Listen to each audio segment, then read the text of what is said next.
ತಂದೆ ಮಹನೀಯರೇ, ಶರಣ ಬಂಧುಗಳೇ, ಭ್ರಷ್ಟಾಚಾರದ ನಿರ್ಮೂಲನೆಯ ಕಾರ್ಯಕ್ರಮದಲ್ಲಿ ನಾವೆಲ್ಲ ಕೂಡ ಭಾಗವಹಿಸಿದ್ದೀವಿ.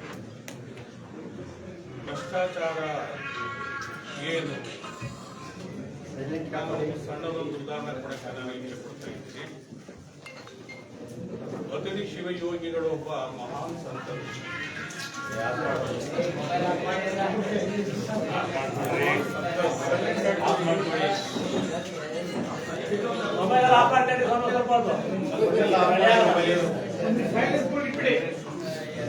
ಅತಡಿ ಶಿವಯೋಗಿಗಳು ಮಹಾನ್ ಸಂತರು, ಶಿವಯೋಗಿಗಳು ತಾವು ಸ್ವಯಂ ಪಾಕ ಪ್ರಸಾದವನ್ನು ಮಾಡಿದರು. ಸ್ವಯಂ ಪಾಕ ಅವರು ಬಸವಣ್ಣನ ತತ್ವವನ್ನು ಆಚರಣೆಯಲ್ಲ ತಂದಂತವರು ಅತಡಿ ಶಿವಯೋಗಿಗಳು. ಅಂತ ಮಹಾತ್ಮರು ಅವರು ತಾವು ಏನು ಬೇಕು ತಾವೇ ಅಡುಗೆ ಮಾಡ್ತಾರೆ. ತಮ್ಮ ಸ್ನಾನ ಪೂಜಾ ಪ್ರಸಾದವನ್ನ ತಾವೇ ಮಾಡಬೇಕು. ಅವರು ಹಾಗೆ ಆಚರಣೆಯನ್ನ ಮಾಡ್ಕೊ ಬಂದರು. ಕೊನೆಗೆ ಸ್ವಲ್ಪ ವಯಸ್ಸಾಯಿತು, ವೃದ್ಧರಾದ್ರು, ಒಬ್ರು ಆಶ್ರಯ ಬೇಕಾದ್ರು. ಆಗ ಆ ಊರಿನಲ್ಲಿ ಒಬ್ಬ ಶರಣ ದಂಪತಿಗಳ ಸುಪುತ್ರರನ್ನ ದೀಕ್ಷಾ ಸಂಸ್ಕಾರವನ್ನ ಕೊಟ್ಟರು.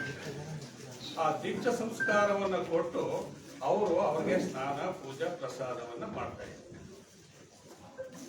ಒಂದೊಂದು ದಿವಸ ಆ ಊರಿನಲ್ಲಿ ಒಂದು ಹಸ ಕರ ಹಾಕಿರ್ತದೆ. ಕರ ಹಾಕಿದ್ರೆ ಹಾಲು ಕೊಡ್ತಾ ಇಲ್ಲ. ಸ್ವಲ್ಪ ಅದು ಹೊಸದಾಗಿ ಕರ ಹಾಕಿದ್ದು ಹಾಲು ಕೊಡ್ತಾ ಇರಲಿಲ್ಲ. ಅನೇಕ ಜನ ಹೆಣ್ಮಕ್ಳು ಬಾವಿ ಬರು. ಅವಾಗ ಜಲ್ಲಿ ಇರಲಿಲ್ಲ. ಬಾವಿಲಿ ಕೊಡೆಯಲ್ಲಿ ಸೇರ್ಕೊಂಡು ಬರ್ತಾ ಇದ್ರು. ತಲೆ ಮೇಲೆ ಒಂದು ಕೊಡೆ ಕಂಕಣವನ್ನು ಇಟ್ಕೊಂಡು ಬರ್ತಾ ಇರುವಾಗ ಒಬ್ಬ ಹೆಣ್ಮಗಳು ಹೇಳ್ತಾಳೆ, ನಿಮ್ಮ ಹಸ ಕರಿಬೇಕಾದ್ರೆ ಅತಡಿ ಶಿವಯೋಗಿಗಳ ಹೆಸರಲ್ಲಿ ಹೆಸರು ಕಟ್ಬೇಡಿ. ಹೆಸರು ಗೊತ್ತಾ? ಅಂದ್ರೆ ಅವ್ರ ಮನ ದೇವರ ಹಬ್ಬ ಮಾಡುವಾಗ, ಒಂದು ವಸವನ ಮಾಡುವಾಗ, ಅವರು ಮದುವೆ ಲಗ್ನಗಳು ಮಾಡುವಾಗ ಅವ್ರ ಮನ ದೇವರ ಪ್ರತಿ ಡೈಲಿ ಅವ್ರಿಗೆ ಶಿವಯೋಗಿಗಳಿಗೆ ಒಂದು ಪಾವು ಹಾಲು ಕೊಡ್ತೀವಿ ಅಂತ ಹೇಳಿ ಪ್ರಾರ್ಥನೆ ಮಾಡಿದಾಗ ಹಸು ಚೆನ್ನಾಗಿ ಕರೀತೀವಿ. ಆವಾಗ ಅವ್ರು ಏನ್ ಮಾಡಿದ್ರು, ಮಡಿಲಿ ಸ್ನಾನ ಮಾಡಿ ಪೂಜೆ ಮಾಡಿ ಒಂದು ಪಾವು ಹಾಲು ತಗೊಂಡೋಗಿ ಕೊಟ್ರು. ಆ ಶಿವಯೋಗಿಗಳು ಏನ್ ಮಾಡ್ತಾ ಇದ್ರು, ತಮ್ಮ ಲಿಂಗಕ್ಕೆ ಅಭಿಷೇಕ ಮಾಡಿ ಉಳಿದನ್ನ ಪ್ರಸಾದವನ್ನ ಸ್ವೀಕಾರ ಮಾಡ್ತಾ ಇದ್ರು. ಒಂದ್ ದಿವಸ ಅನೇಕ ಬಂದಾಗಿಂತ ಒಂದು ಬೇಸಿಗೆ ಬಂದ್ಬಿಟ್ಟು, ಬೇಸಿಗೆ ಬಂದಾಗ ಹಸಿವು ಇಲ್ಲ ಆದ್ರೆ ಹಾಲು ಕಡಿಮೆ ಆಗ್ತದೆ. ಅದು ಕರೆಬೇಕಾದ್ರೆ ಕಡಿಮೆ ಆದಾಗ ಏನೋ ಯೋಚನೆ ಮಾಡಿದ ಹಾಲು ಕೊಡ್ತಿದ್ದಂತ ವ್ಯಕ್ತಿ ಶಿವಯೋಗಿಗಳಿಗೆ ಒಂದು ಪಾವು ಹಾಲು ಕೊಟ್ರೆ ನನ್ನ ಕುಟುಂಬಕ್ಕೆ ಹಾಲು ಸಾಲಲ್ಲ. ಅದಕ್ಕೆ ಏನ್ ಮಾಡಬೇಕು? ಒಬ್ಬ ಪಕ್ಕದಲ್ಲಿ ಕಬ್ಬು ಹಾಕಿದ, ಅಲ್ಲಿ ನೀರಿತ್ತು, ಹಸಿ ಹುಲ್ಲಿತ್ತು. ಸಾಯಂಕಾಲ ಹೋಗೋದು ಕತ್ತು ಕೂದು ತಂದು ತಿನ್ನಿಸಿ ಹಾಕೊಡ್ತಿದ್ದ. ಶಿವಯೋಗಿಗಳು ಯಾವಾಗ ಕತ್ತು ತಿಂದಂತ ಹಾಲನ್ನ ಅಭಿಷೇಕ ಮಾಡಲಿಲ್ಲ, ತಾವು ಉಪಯೋಗಿಸಿ ಅದೇನ್ ಮಾಡಿದ, ಸೇವೆ ಮಾಡ್ತಿದ್ನಲ್ಲ, ಗುರುಗಳು ತಗೊಳ್ಳಿಲ್ಲ, ಅಭಿಷೇಕನೂ ಮಾಡಿಲ್ಲ, ವೇಸ್ಟ್ ಆಗೋದು ಬೇಡ ಅಂತ ಹೇಳಿ ತಾನು ಉಪಯೋಗಿಸ್ತಾ ಇದ್ರು. ಒಂದು ಸಂದರ್ಭದಲ್ಲಿ ಒಂದು ಶಿವಾನುಭವ ಚಿಂತನೆ ಮಾಡುವಾಗ ಒಬ್ಬ ಯಜಮಾನರು ಬರ್ತಾರೆ, ವಯಸ್ಸಾಗಿರ್ತಕ್ಕಂಥವ್ರು. ಆವಾಗ ಶ್ರೀಮಂತ ಯಜಮಾನ ಅಂದ್ರೆ ಕಚ್ಚ ಬೇಟ, ಯಾವಾಗಲೂ ಒಂದು ಕೋಲು ಹಿಡ್ಕೊಂಡು ಬರ್ತಾ ಇದ್ರು. ಆಶ್ರಮಕ್ಕೆ ಬಂದ್ರು, ಶಿವಯೋಗಿಗಳ ಆಶ್ರಮಕ್ಕೆ. ಅಲ್ಲಿ ಇಟ್ಕೊಂಡು ಒಂದು 4 ದಿವಸ ಶಿವಯೋಗಿಗಳ ಜೊತೆ ಚರ್ಚೆ ಮಾಡೋದು, ಸ್ನಾನ ಮಾಡೋದು, ಪೂಜೆ ಮಾಡೋದು. ಅಲ್ಲಿದ್ದವ್ರು ಯಾರೋ ಗುರುಗಳು, ಶಿಷ್ಯ, ಯಜಮಾನ, 3 ಜನ ಇದ್ರು. ಆ ಹಾಲನ್ನ ಶಿಷ್ಯನ ಉಪಯೋಗಿಸ್ತಾ ಇದ್ದ. ಆಗ ಯಜಮಾನರು ಒಂದು ವಾರ 15 ದಿವಸ ಧರ್ಮದ ಬಗ್ಗೆ, ಬಸವಣ್ಣನ ಬಗ್ಗೆ, ಅಲ್ಲಮ್ಮನ ಬಗ್ಗೆ, ಶರಣಗಳ ಬಗ್ಗೆ ಚರ್ಚೆ ಮಾಡಿ ಅವ್ರು ಊರಿಗೆ ಹೋಗ್ಬೇಕು ಅಂತ ಹೇಳಿ ಸ್ನಾನ ಮಾಡಿ ಪೂಜೆ ಮಾಡಿ ಪ್ರಸಾದ ಮಾಡಿ ಅವರು ಕಚ್ಚ ಪೇಟ ಹಾಕೊಂಡು ಫೋಟೋ ಹಾಕೊಂಡು ಗುರುಗಳಿಗೆ ದಕ್ಷಿಣ ಕೊಡೋಣ ಅಂತ ಹೇಳಿ ಸ್ವಲ್ಪ ಜೋಗ ಕೈ ಹಾಕಿದ್ರು. ಅಲ್ಲಿ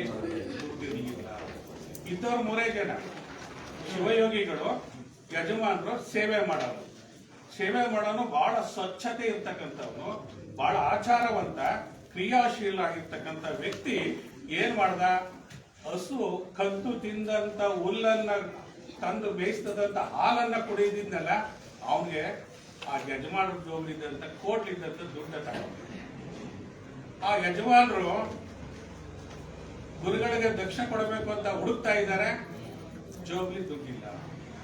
ಆಗ ಶಿವಯೋಗಿಗಳು ಗೊತ್ತಾಯ್ತು, ಏನ್ರಿ ಯಜಮಾನ್ರೆ ಬನ್ನಿ ಇಲ್ಲಿ ಅಂದ್ರು. ಇಲ್ಲ ಬುದ್ಧಿ, ಸ್ವಲ್ಪ ಹಣ ಇತ್ತು, ಅದು ಇಲ್ಲ. ಅವರು ನಮ್ಮಗ ಬೈಲಿಲ್ಲ, ಸೇವೆ ಮಾಡೋನ್ ಕರೆದ್ರು. ಹಾಲು ಕೊಡ್ತಿದ್ನಲ್ಲಪ್ಪ, ಯಾವ ಅವನ್ ಕರ್ತವ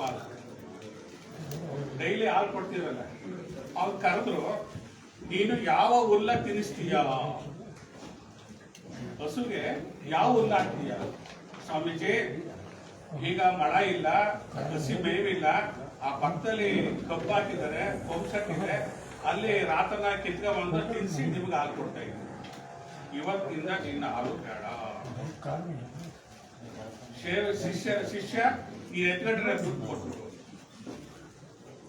ಅವನಿಗೆ ಹಸಿ ಹುಲ್ಲನ್ನ ಕದ್ದು ತಿಂದಂತ ಹಾಲು ಕೊಡೋದಕ್ಕೆ ಅಂತ ಒಬ್ಬ ಶ್ರೇಷ್ಠವಾಗಿರ್ತಕ್ಕಂಥವನು, ಕ್ರಿಯಾಶೀಲನಾಗಿರ್ತಕ್ಕಂಥವನ್ಗೆ ಕಳಬುದ್ಧಿ ಬಂತು. ಈ ರಾಷ್ಟ್ರವನ್ನ ಭ್ರಷ್ಟಾಚಾರವನ್ನ ನಿರ್ವಹಣೆ ಮಾಡಬೇಕಾದ್ರೆ ಮೊದಲು ಮತದಾರರು ಶಿಸ್ತಾಗಿರ್ಬೇಕು. ಅದೇ ಉದ್ದೇಶ. ಯಾಕೆಂದ್ರೆ ಹಸಿ ಹುಲ್ಲ ತಿಂದಂತ ಕದ್ದು ತಿಂದಂತ ಹಾಲು ಕೊಡೋದ್ರಿಂದ ಒಬ್ಬ ಸಂತ ಆಗಿರ್ತಕ್ಕಂಥವನು ಕಳಬುದ್ಧಿ ಬರುತ್ತೆ. ಅದಕ್ಕೆ ಈ ರಾಜ್ಯವನ್ನಾಗ್ಲಿ ಈ ರಾಷ್ಟ್ರವನ್ನಾಗ್ಲಿ ಆಳಾಡ್ತಕ್ಕಂಥ ವ್ಯಕ್ತಿಗಳಿಗೆ ನಾವು ಮತದಾರರು ಮೊದಲು ಭ್ರಷ್ಟರಾಗಬಾರ್ದು, ತಮ್ಮ ಹಕ್ಕನ್ನ ನಾವು ಮಾತಾಡಬಾರ್ದು. ಸರ್ಕಾರದ ಸೌಲಭ್ಯಗಳನ್ನು ಅದು ಬಸವಣ್ಣ ಕಾಯಕದಲ್ಲಿ ಬಂದದ್ದು ತಾರೆ ಸೊಪ್ಪಾದರೂ ಲಿಂಗ ಕಲ್ಪಿತ, ಸಿಕ್ಕಿದ್ದು ಅನರ್ಪಿತ. ಬಸವಣ್ಣನಿಗೆ ಒಪ್ಕೋಬೇಕು, ಶರಣಗಳ ಒಪ್ಕೋಬೇಕು. ಆ ಬದುಕನ್ನ ನಾವು ಆಚರಣೆ ಮಾಡೋದಾದ್ರೆ ಇಂದ ಭ್ರಷ್ಟಾಚಾರವು ಕೂಡ ಯಾರೂ ಹೋರಾಟ ಮಾಡಬೇಕಾಗಿಲ್ಲ, ಅದೇ ನಿಲ್ಬೇಕು. ಮತದಾರರು ಮನಸ್ಸು ಮಾಡಿದ್ರೆ ಈ ಭ್ರಷ್ಟಾಚಾರ ಅಂತಕ್ಕಂಥದ್ದು ಹೋಗಲಾಡಿಸಕ್ಕೆ ಸಾಧ್ಯ ಅಂತ ನನ್ನ ಅಭಿಪ್ರಾಯ. ಯಾಕೆಂದ್ರೆ ರಾಷ್ಟ್ರ ಭ್ರಷ್ಟಾಚಾರ ನಿರ್ಮೂಲನೆ ಹಾಗೂ ಕಾರ್ಯಾಚರಣೆ ಸಮಿತಿ ಇಂಡಿಯಾ ಕರ್ನಾಟಕ ರಾಜ್ಯದ ವತಿಯಿಂದ ನಮ್ಮ ಮೈಸೂರಿನಲ್ಲಿ ಪದಾಧಿಕಾರಿಗಳು ಕಾರ್ಯಕ್ರಮವನ್ನು ರೂಪಿಸಿದ್ದಾರೆ. ಬಹಳ ಸಂತೋಷ. ಇಂಥ ಕಾರ್ಯಕ್ರಮ ಬಹಳ ಚೆನ್ನಾಗಿ ನಡೀಬೇಕು. ವೇದಿಕೆ ಮೇಲೆ ಮಾತಾಡೋದಾಗಬಾರ್ದು, ಕಾರ್ಯಗತಕ್ಕೆ ಬರಬೇಕು, ಕಾರ್ಯಾಚರಣೆ ಮಾಡಬೇಕು. ಅದಕ್ಕೆಲ್ಲರೂ ಕೂಡ ನಾವು ಮನಸ್ಸು ಮಾಡಬೇಕು. ಯಾಕೆಂದ್ರೆ ಬಸವಣ್ಣ ಅಪ್ಪಣೆ ಮಾಡ್ತಾರೆ, ಮರಳಿ ಯತ್ನವ ಮಾಡು, ಮರಳಿ ಯತ್ನವ ಮಾಡು. ಮನ್ಸರಾಗ್ಲಿಲ್ಲ ಆದ್ರೆ ಮತ್ತೆ ಮತ್ತೆ ಸಾಧನೆ ಮಾಡಬೇಕು. ಆ ಸಾಧನೆಯಿಂದ ಇದು ಸಾಧ್ಯವಾಗಬೇಕೇ ವಿನಃ ಇದು ಒಬ್ಬರು ಒತ್ತಾಯದಿಂದ ಸಾಧ್ಯವಾಗೋದಲ್ಲ. ಪ್ರಯತ್ನ ಮಾಡಬೇಕು. ನಾವು ಮನಸ್ಸು ಮಾಡಿದ್ರೆ ಈ ರಾಷ್ಟ್ರವನ್ನು ಕೂಡ ಬೆಳೆಸಬಹುದು, ಈ ರಾಷ್ಟ್ರವನ್ನು ಉಳಿಸಬಹುದು, ರಾಜ್ಯವನ್ನ ಮೇಲೆ ಕೆಟ್ಬಿಟ್ಟು ಅದೇ ಮತದಾರರ ಸಂಕಲ್ಪ ಆಗಬೇಕು. ಮತದಾರರ ಸಂಕಲ್ಪ ಆಗಬೇಕು. ಯಾಕೆಂದ್ರೆ ಇಲ್ಲಿ ಒಂದು ಈಗ ಖಾತೆ ಬಂದದಲ್ಲ, ಈ ಖಾತೆ ಮಾಡಿಸ್ಬೇಕು. ನಮ್ಮ ಮಠದ ಒಬ್ಬರಿಗೆ ಹೇಳಿದೆ, ಅವರು 2 ಲಕ್ಷ ಕೇಳಿದ್ರು. ನಾನು ಭಿಕ್ಷೆ ಮಾಡ್ಕೊಂಡು ಜೀವನ ಮಾಡವ 2 ಲಕ್ಷ ಎಲ್ಲಿ ಕೊಡ್ಲಿ ಅಂತ ಕೇಳ್ತೀನಿ. ಇಲ್ಲ ಸ್ವಾಮೀಜಿ ಮಾಡ್ಬೇಕು. ಆಗ ನಾನು ಏನ್ ಮಾಡಿದೆ, ನಾನು ಮಾರಾಗೆ ಇರ್ಬೋದ, ಮಠದಾಸ್ತಿ ಅಂದ್ರೆ ಮಾರ ಹತ್ತು ನನಗೆ ಇರ್ಬೋದ, ಬೇಡ ಬೇಡ ಅಂದ್ರು. ಬೇಡ, ನಾ ಮಾಡಿಸಿಲ್ಲ. ಯಾಕೆಂದ್ರೆ ಅವನು 2 ಲಕ್ಷವನ್ನ ಕೇಳಿದಾಗ ಅವ ಆ ಸ್ಥಾನಕ್ಕೆ ಬರಬೇಕಾದ್ರೆ ಅವನು ಎಷ್ಟು ಲಕ್ಷ ಖರ್ಚು ಮಾಡಿದ್ರು. ಇಂಥ ಭ್ರಷ್ಟರು ಇರಬಾರ್ದು, ಅದಕ್ಕೆ ನೀವು ಎಲ್ಲರೂ ಕೂಡ ಪಣ ತರಬೇಕು. ನಿಮ್ ಸಂಕಲ್ಪ, ಆ ಸಂಕಲ್ಪ ಈಡೇರಬೇಕಾದ್ರೆ ನಿಮ್ಮ ಮನಸ್ಸು ಛಲ ಇರಬೇಕು. ಛಲ ಇದ್ರೆ ಇದು ಸಾಧ್ಯ ವಿನಃ ಬರೀ ಮಾತಾಡೋದ್ರೆ ಸಾಧ್ಯವಿಲ್ಲ. ನಿಮಗೆ ಆಗಲ್ಲ ಅಂತ ಬೇಜಾರು ಮಾಡ್ಕೋಬಾರ್ದು, ಇದು ಸಾಧ್ಯ. ಯಾಕೆಂದ್ರೆ ಮನುಷ್ಯ ಪ್ರಯತ್ನ ಪಟ್ಟರೆ ಅದು ಯಾವ್ದಾದ್ರು ಕೂಡ ಮಾಡಕ್ಕೆ ಅಸಾಧ್ಯವಾಗ್ತದೆ. ಯಾಕೆಂದ್ರೆ ಹಜಾರೆ ಅವರು ಅಂತಕ್ಕಂಥ ಮಹಾನ್ ವ್ಯಕ್ತಿ ಗಾಂಧಿ ತತ್ವವನ್ನ ಪಾಲಿಸಿ ಹೋರಾಟ ಮಾಡಿ ಅವರು ಎಷ್ಟೋ ದಿವಸ ಉಪವಾಸ ಇದ್ದು ಇಡೀ ಸರ್ಕಾರವನ್ನೇ ಬದಲಾಯಿಸುವಂತ ಶಕ್ತಿಯನ್ನ ಪಡ್ಕೊಂಡ್ರು ಆಚಾರ್ಯರು.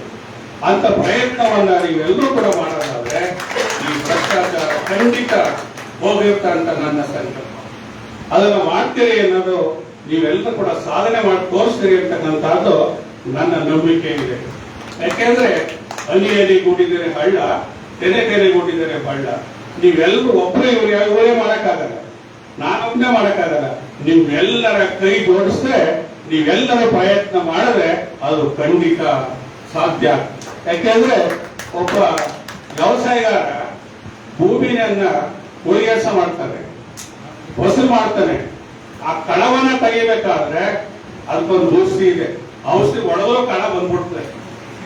ಇದು ಔಷಧಿ ಒಡೆದ್ರು ಸಾಯದಂತ ಭ್ರಷ್ಟಾಚಾರದ ಕಳ ಇದು. ಔಷಧಿ ಒಡೆದ್ರು ಸಾಯಲಿ. ಯಾಕೆಂದ್ರೆ ರಕ್ತ ಬಂದ್ಬಿಟ್ಟಿರ್ತಾರೆ. ಅವರು ಅಧಿಕಾರಕ್ಕೆ ಬರಬೇಕಾದ್ರೆ, ಕೆಲಸಕ್ಕೆ ಸೇರಬೇಕಾದ್ರೆ ಅವರು ಬಡ್ಡಿ ಸಾಲ ಮಾಡಿ ಕೆಲಸಕ್ಕೆ ಸೇರಿರ್ತಾರೆ. ಆ ಬಡ್ಡಿ ಕೆಲಸಕ್ಕೆ ಸೇರ್ಬೇಕಾದ್ರೆ ಅದೆಲ್ಲ ಸಾಲ ತೀರಿಸಬೇಕು ಅಂದ್ರೆ ಈ ಕೈ ಹಾಕ್ಲೇಬೇಕು. ನಾವು ಅನೇಕ ಜನ ಅಧಿಕಾರಿಗಳು ಹೋಗ್ತೀವಿ, ಅವ್ರ ಕೆಲಸ ಬೇಗ ಮಾಡ್ಕೊಂಡಿಲ್ಲ ಅಂದಾಗ ಪರವೇಗ ತಗಡೆ ಅಂತ ನಾವು ಕುರ್ಚಿ ಕೆಳಗಡೆ ಟೈಬಲ್ ಕೆಳಗಡೆ ನಾವೇ ಕೊಡ್ತೀವಿ, ನಾವೇ ಭ್ರಷ್ಟು. ಬೇಗ ನಮ್ಮ ಕೆಲಸ ಆಗ್ಲಿ ಅಂತ ಕೊಡ್ತೀವಲ್ಲ, ನಾವೇ ಭ್ರಷ್ಟನ್ನು ಉದ್ಧಾರ ಮಾಡ್ತು ಬೆಳೆಸಕ್ಕಂಥವ್ರು. ಅದು 10 ವರ್ಷ ಆಗ್ಬಿಡಿ. ಕಾನೂನು ಪ್ರಕಾರವಾಗಿ ಕೆಲಸ ಮಾಡಲೇಬೇಕು. ಅದನ್ನು ಮಾಡ್ಕೊಡುವಂತ ನಾವು ಕಾದ್ರೆ ಈ ಭ್ರಷ್ಟಾಚಾರ ನಿರ್ಮೂಲ ಆಗಕ್ಕೆ ಸಾಧ್ಯ ಆಗ್ತದೆ ಅಂತ ನನ್ನ ಸಂಕಲ್ಪ. ಇದಕ್ಕೆ ನೀವೆಲ್ಲರೂ ಕೂಡ ಪ್ರಯತ್ನ ಮಾಡಬೇಕು. ಯಾಕಂದ್ರೆ ಒಬ್ಬ ಚಪ್ಪಳ ಹೊಡೆದ ಸೌಂಡ್ ಬರಲ್ಲ. ನೀವೆಲ್ಲರೂ ಒಂದ್ಸರಿ ಚಪ್ಪಳ ಹೊಡೆದ್ರೆ ನಾವು ಎದ್ಕೋಬೇಕು ಅಂತ ಸಂಕಲ್ಪವನ್ನು ಇಡೀ ಇರ್ತಕ್ಕಂಥ ಎಲ್ಲ ಜನ. ಆಮೇಲೆ ಜಾತೀತ ರಾಜ್ಯ ಆಗಬೇಕು, ಜಾತೀತವಾದಂತ ರಾಷ್ಟ್ರ ಆಗಬೇಕು. ಈ ಜಾತಿ ಪದ್ಧತಿ ಬರಬಾರದು.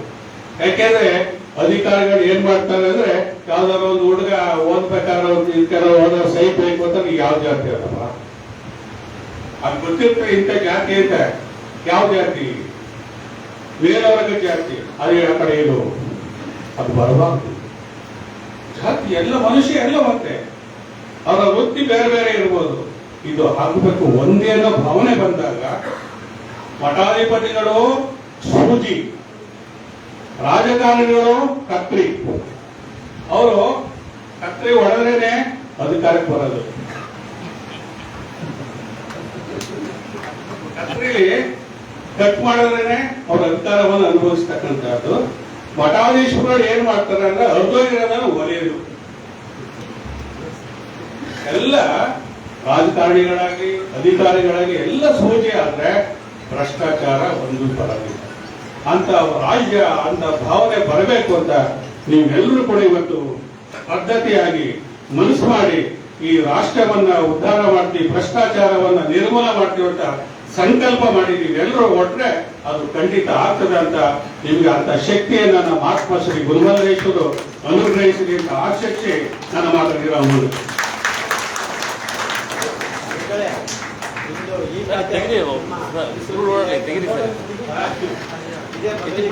ಓಡಾಡಕ್ಕೆ ಹೆಂಗಾಗ್ತಾರೆ.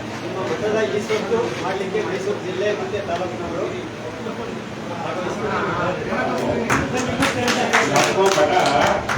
ಭಕ್ತರ ಮಠ, ನಮ್ಮ ಮೂಲ ಗುರುಗಳು ಗುರುಮಲ್ಲೇಶ್ವರು.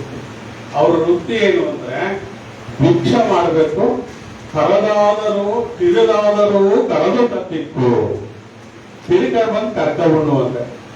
ಗುರುಮಲ್ಲೇಶ್ವರರು ಬಸವಣ್ಣ ಏನ್ ಹೇಳ್ದ, ಸೀರೆಯಲ್ಲೊಂದು ಎಳೆಯ ಅನ್ನದೊಂದಗುಳ ಹಿಂದಿಂಗೆ ನಾಳಿಂಗೆ ಎಂದರೆ ನಿಮ್ಮಾಣೆ ನಿಮ್ಮ ಪ್ರಮತರಾಣೆ. ಅದೇ ತತ್ವವನ್ನ ಮಹಾತ್ಮ ಶ್ರೀ ಗುರುಮಲ್ಲೇಶ್ವರ ಆಚರಣೆ ತಂದ್ರು. ನಾವೇನಾದ್ರು 2 ಲಕ್ಷ ಮಾಡ್ಕೊಡ್ಬೇಕು ಅಂತ ನಿಮ್ದೆಲ್ಲ ಭಿಕ್ಷೆ ಬಿಡಬೇಕು. ನಮ್ಮ ಹತ್ರ ಮೂಲ ಇಲ್ಲ, ಸಂಪತ್ತಿಲ್ಲ, ಹೃದಯ ಇದೆ. ಅದನ್ನ ಹೇಳ್ತೀವಿ, ನೀಡ್ತೀವಿ. ಭಿಕ್ಷೆ ಮಾಡೋ ಉದ್ದೇಶ ಏನು ಅಂದ್ರೆ ದರ್ಶನಂ ಪರುಷನಂ ಪಾಪ ದರ್ಶನಂ ಪರುಷನಂ ವಾಚನಂ ಪಾಪನಾಶನಂ. ಬಸವಾದಿ ಶರಣರು ದಾಸೋಹ ಮಾಡಿದ್ರು, ಮಹಾತ್ಮ ಶ್ರೀ ಗುರುಮಲ್ಲೇಶ್ವರರು ಅದೇ ತತ್ವವನ್ನು ಆಚರಣೆಗೆ ತಂದರು. ಏನ್ ಮಾಡಿದ್ರು? ಪ್ರತಿ ಒಂದು ಮನೆಗೆ ಹೋಗ್ಬೇಕು. ಇಲ್ಲಿ ಇಲ್ಲ, ನೀವೆಲ್ಲ ಬಂದಿದ್ದೀರಿ, ನಾವಿದ್ದೀವಿ, ನಮ್ಮ ದರ್ಶನ ಮಾಡಿದೆ, ಗುರುಗಳ ದರ್ಶನ ಆಯ್ತು, ಸ್ಪರ್ಶ ಆಯ್ತು, ನಮಾಕಂಡೆ ವಾಚನ. ಈ ಮನೆಯವರ ಹೆಣ್ಮಕ್ಳೆಲ್ಲ ಕೂಡ ಬಸವ ಗುರುಗಳನ್ನ ದರ್ಶನ ಮಾಡಬೇಕು. ಒಬ್ಬ ಗೃಹಸ್ಥ ಆದಂತನು ಒಬ್ಬರು ಮೋಸ ಮಾಡಿರ್ಬೋದು, ಸರ್ಕಾರಿ ಅಧಿಕಾರಿಗಳಿಗೆ ಅವರು ಮೋಸ ಮಾಡಿರ್ತಾರೆ, ಅನ್ಯಾಯ ಆಗಿರ್ಬೋದು, ಒಬ್ಬರಿಗೆ ವಿರೋಧ ಮಾಡಿರ್ಬೋದು.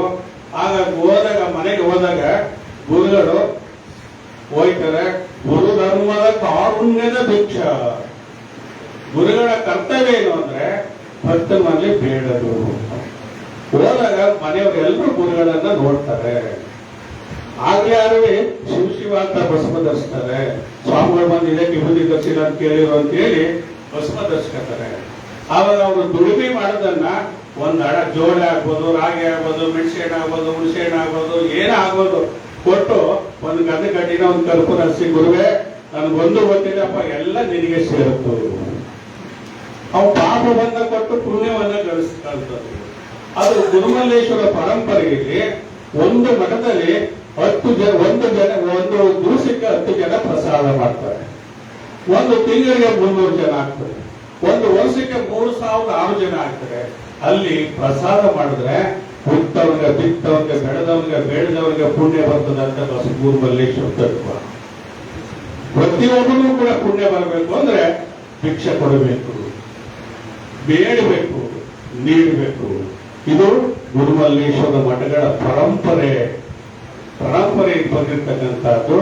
ನಮ್ಮ ಮಠಗಳು ಶ್ರೀಮಂತ ಮಠವಲ್ಲ, ಇದು ಸ್ವಂತ ಮಠವಲ್ಲ, ವಂಶ ಪರಂಪರೆ ಮಠವಲ್ಲ, ಇದು ಭಕ್ತರ ಮಠ. ಗುರುಮಲ್ಲೇಶ್ವರ ಮಠ ಭಕ್ತರ ಮಠ. ಭಕ್ತರೆ ಬೆಳೆಸಬೇಕು, ಭಕ್ತರೆ ತರಬೇಕು, ಭಕ್ತರೆ ಮಾಡಬೇಕು, ಭಕ್ತರೆ ಪ್ರಸಾದ ಮಾಡಿ ಸಂತೋಷದಿಂದ ಗುರುಗಳಿಗೆ ಹೋಗ್ಬೇಕು ಅಂತ ಒಂದು ಪರಂಪರೆಯಲ್ಲಿ ಬಂದಿರತಕ್ಕಂಥವ್ರು ಮಹಾತ್ಮ ಶ್ರೀ ಗುರುಮಲ್ಲೇಶ್ವರರು. ಆ ಗುರುಮಲ್ಲೇಶ ನಿಮ್ಗೆಲ್ಲರೂ ಕೂಡ ಸಕಲ ಸಂಪತ್ತನ್ನ ಕೊಟ್ಟು ಒಳ್ಳೆ ಧೈರ್ಯವನ್ನ ಎದುರಿಸುವಂತ, ಭ್ರಷ್ಟಾಚಾರಗಳನ್ನು ಎದುರಿಸುವಂತ ಶಕ್ತಿಯನ್ನು ನಿಮ್ಗೆಲ್ಲರೂ ಕೂಡ ಆ ಗುರುಮಲ್ಲೇಶ್ವರ ಅನುಗ್ರಹಿಸಿ ಅಂತ ಹೇಳ್ತಾ ನಾನು ಮಾತನಾಡೋಣ.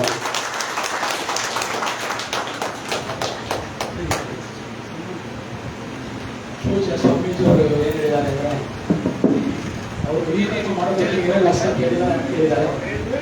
ಅದನ್ನ ನಮ್ಮ ಸಂಸ್ಥೆಯಿಂದ ಏನಾದರೂ ಮಾಡಿ